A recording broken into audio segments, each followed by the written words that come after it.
Hey guys, it is Miss Jackson, and we are going to work on a video for you so that we can start working on our notes and working on actual 7th grade math topics.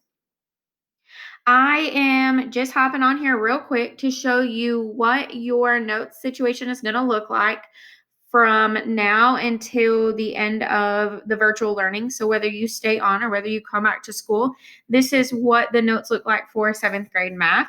When you are on your Google slide, and these are all labeled and they tell you what you're working on, has the title at the top. When you are on this, you have gray text boxes. When you go to click on those gray text boxes, you just need to start typing in the answer.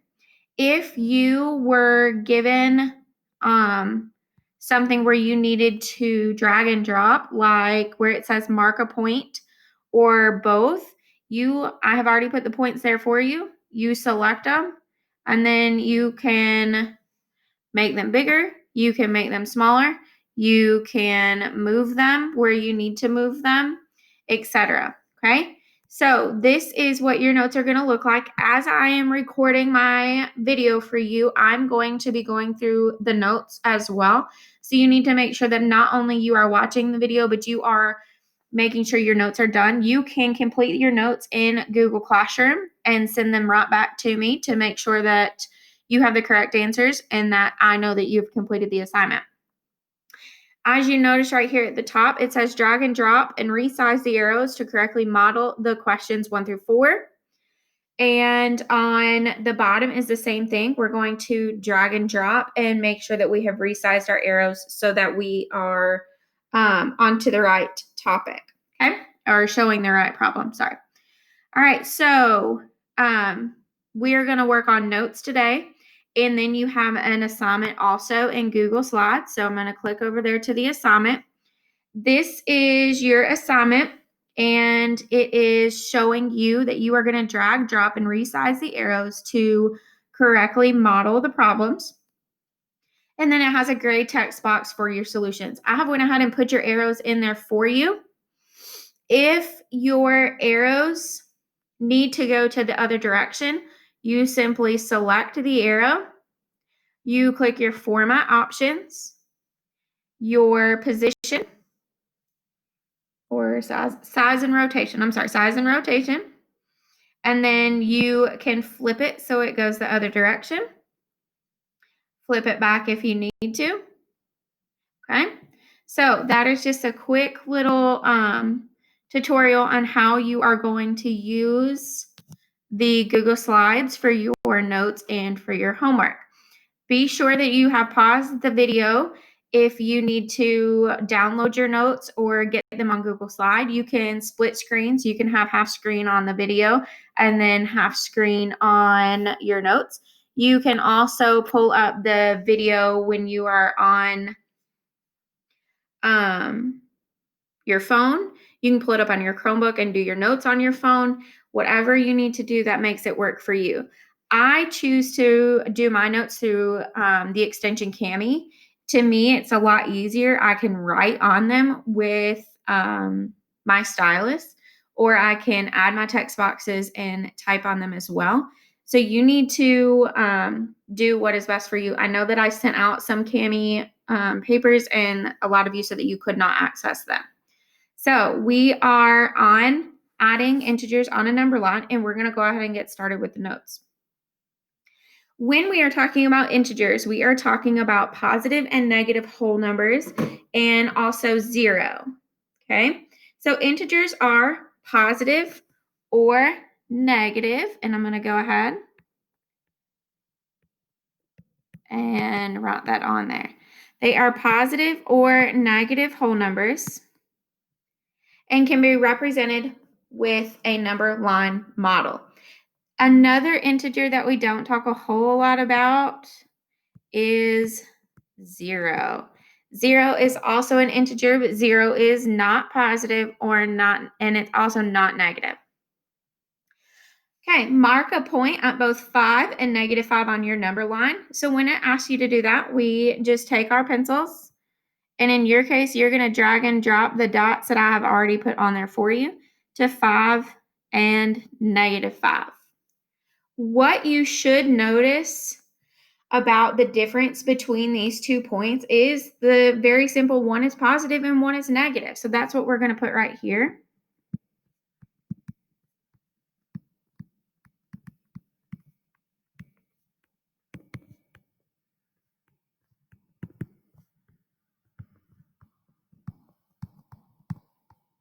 And don't forget, guys, at any point in time, you can pause the video, rewind the video, fast forward the video, which I do not suggest, but make sure that you are making this work for you. One similarity that I would like to talk about with these 2 points is the fact that they both have the same absolute value. And remember, absolute value is distance away from 0. So this has an absolute value of 5. And then -5 also has a distance of 5. And remember, distance cannot be negative. So they have the same absolute value.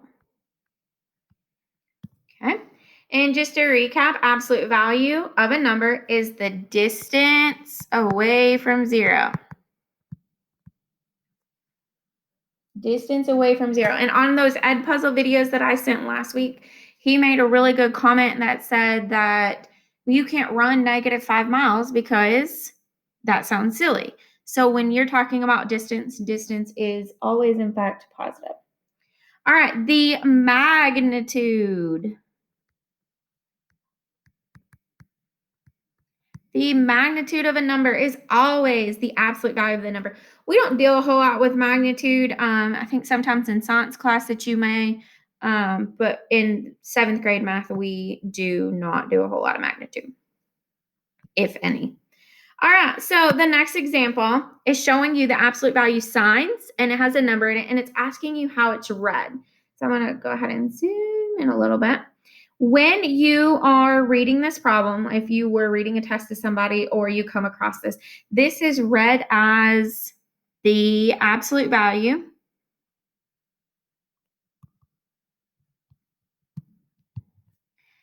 of -5.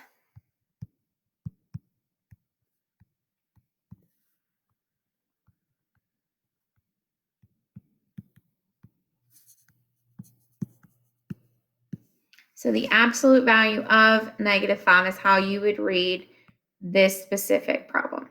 Okay. All right, moving right along on our notes here. We are going to determine the absolute value, then mark each point on the number line. Okay, so this is a 2-part question. For A, it's asking you the absolute value of -8. So -8 has a distance of 8 away from 0 on the number line. So I'm going to take my pencil and I'm going to mark 8 and I'm going to give it the letter A so that I have labeled it. Remember, on your notes, you are dragging and dropping your points that have already been made for you. On B, -1 is the absolute value is 1 because it is 1 place away from 0. C, absolute value of 3 is 3 because it is 3 places from 0 on the number line. D is -4.5, so its absolute value would be +4.5. And do not forget, 4.5 falls halfway between 4 and 5, and we label it point D. Okay, and then E, the absolute value of 6 is 6. And I plot my point, and I label it. Okay, if you are struggling on absolute value, you need to go back and watch those Edpuzzles from last week and look at your integer basic notes that you took. It says use the number line below to complete the table. So we are looking for points, their number, so their value, what their opposite is, and then the absolute value. All right, so let's look at point A. Point A is halfway between -1 and -2. So we are going to give it a value of -1.5. Its opposite is +1.5. And then the absolute value of -1.5 is, excuse me, the absolute value of -1.5 is 1.5. All right, next point is going to be B. And B is halfway between 4 and 5, so we will say that it is 4.5. Its opposite is -4.5. And its absolute value will stay the same, 4.5, because it is 4.5 paces away from 0.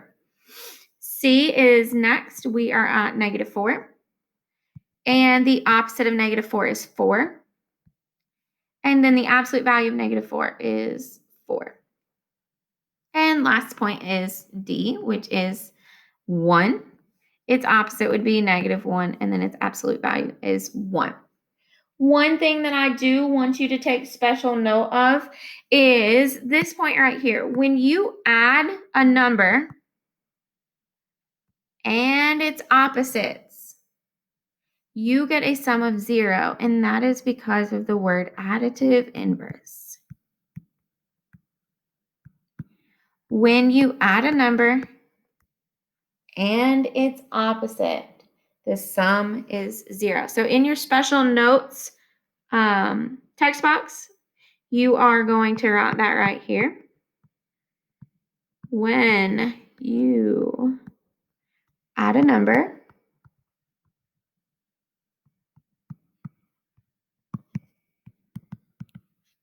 and its opposite,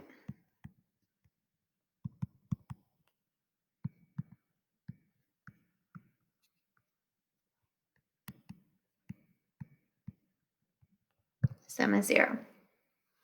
All right, and then that vocabulary word, of course, is additive inverse. And then one special note that I would like for you to make about absolute value is the fact that it is always positive.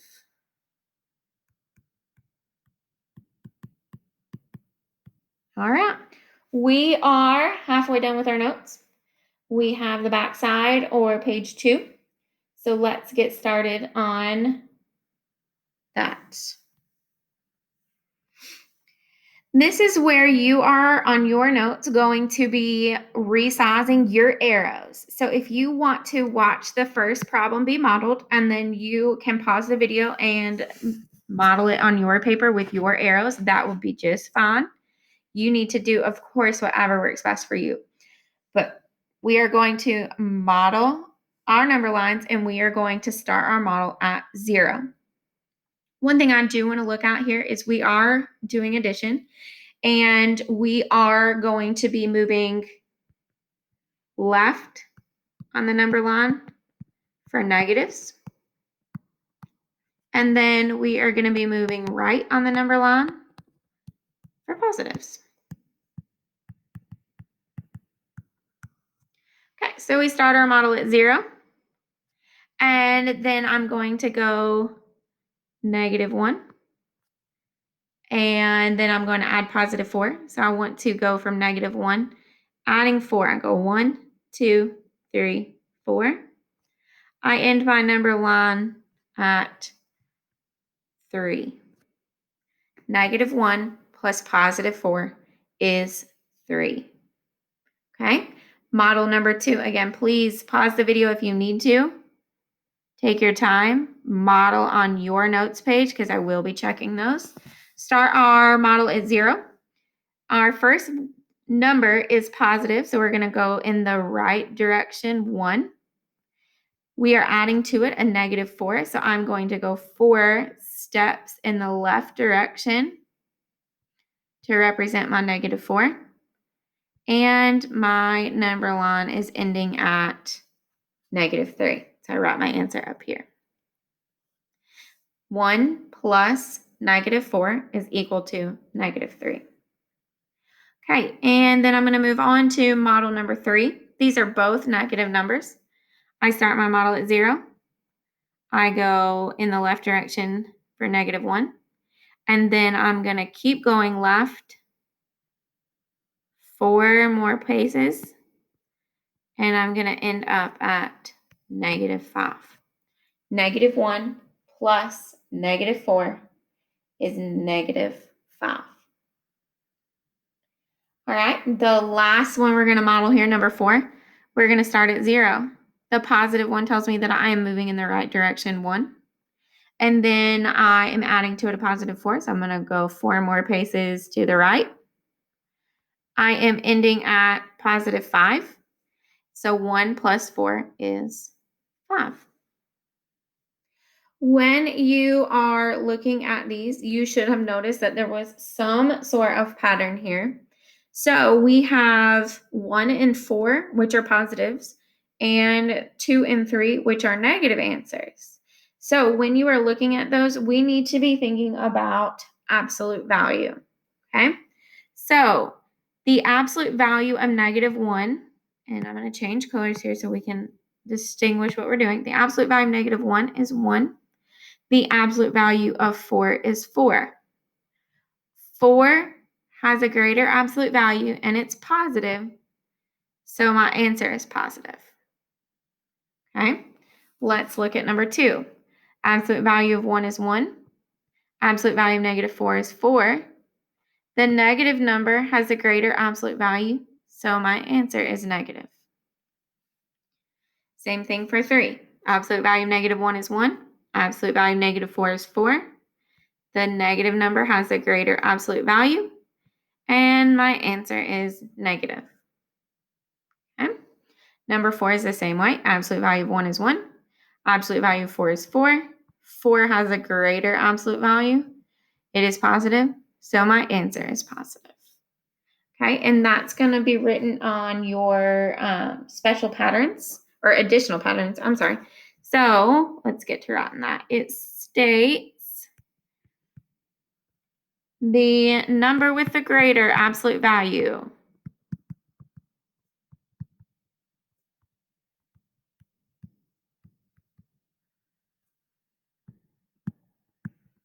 so the number with the greater distance from 0 will determine the sign of the answer.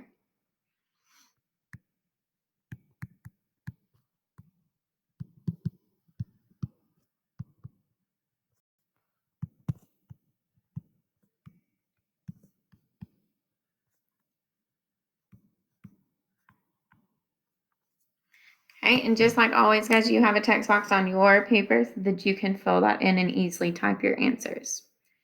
All right, so again, if you need to pause the video, feel free to do that. If you need a minute to catch up, shoot me questions, whatever you have. You can comment on the Google Classroom thread. You can email me. It does not matter. Just make sure that you include what number you are having trouble with. All right, next set of directions says write an equation that represents the value of the model.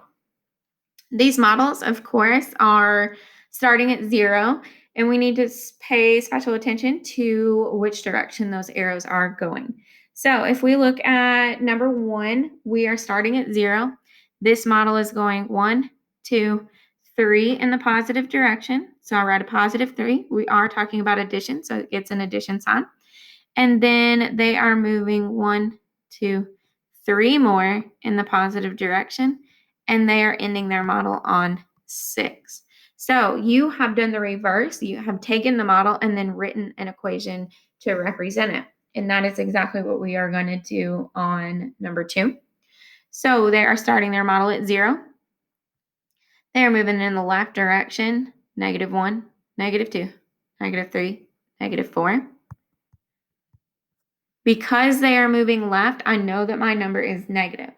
Then I am moving in the left direction some more. So I'm going to keep going left, -1, -2, -3, -4, -5, and then -6.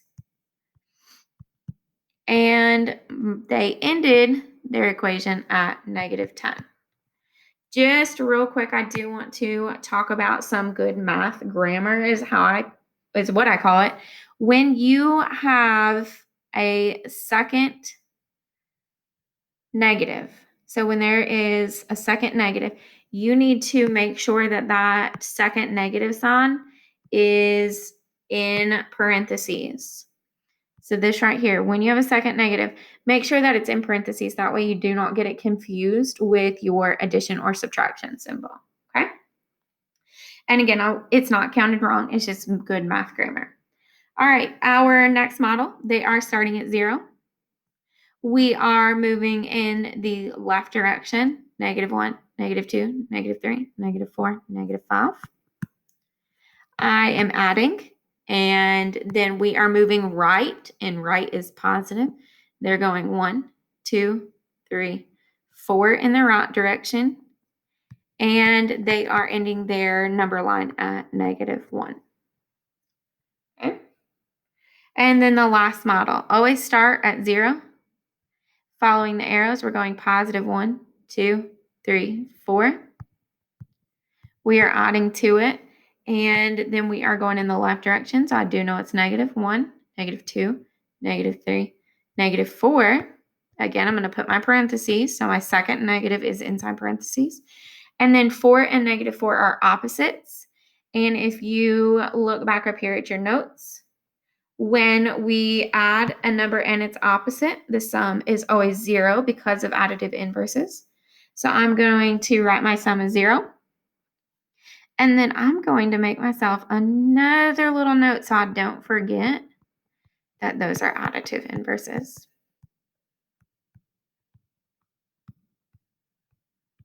All right. We have 2 more models, and then we will take a look at the number line homework. So we are going to model the following equations on the number line. Again, guys, you are using your arrows. You are resizing them. You are basically modeling right here, just like this problem right here. This is what your model should look like. You have started at 0, and then you are going in the direction that your numbers tell you to go. All right, so for number 5, again, we are going to start at 0. We are going to go +3. So I'm going right, 3. And then I'm adding to it a -7. So I start at 3 where I left off. 1, 2, 3 to get to 0. 4, 5, 6, 7. And I'm ending at -4. That is what your model should look like, but you have much nicer and neater arrows on your paper. So you are just resizing and making them fit the actual problem. Number 6, we are going to start our number line at 0. And then we are going left 2 for -2. And then I'm adding to it a -6. So I'm going to 1, 2, 3, 4, 5, 6. I'm going to end my number line at -8. All right, guys, I hope that you found this video over notes super helpful. If you have any suggestions for me before I do another video over notes, please, please, please let me know. What makes it easier for you? What makes it harder? What things would you like to see? And what things do you not like to see? Okay, so that is the only way we're going to learn, grow, and get better at this. All right, so we are going to look back at the homework. Okay, so mine's at the bottom. So scroll down. We are adding integers on a number line. And on your homework, yours has arrows already on it. I've already placed 0 on your number lines, and I've given you a text box to type in for your solution. Okay. My biggest concern is that you please, please, please don't forget your negative signs on your solutions. And we will model the first one together. So 0 is already on the number line. I have -6 plus -4. So I'm going to go -1, 2, 3, 4, 5, 6. And then I'm going to go -4, 1, 2, 3, 4. So I do know that that is -6, -7, -8, -9. And finally, -10 is my answer, my solution. And yes, you probably do need to go back in and fill in all those numbers just so you don't get lost or confused. Okay, make sure you have your arrows and make sure that you have your solution. All right, guys, you need to keep up with these notes. Make sure that you have turned in your notes to me so that I can look at them and see that you have completed them. And then make sure that you are turning in this adding integers on a number line homework, because I call it homework just because the classes that I teach every day, they have this sheet for homework. So it'll just be a classwork assignment for y'all, and just get it done and make sure that you turn it in to me so that I can check it and give you a grade. And remember, your attendance is based on completing the daily assignments that I put up. Okay. I hope you have enjoyed the video. I hope it was helpful. If you have questions, comments, concerns, suggestions, please, please, please share those with me.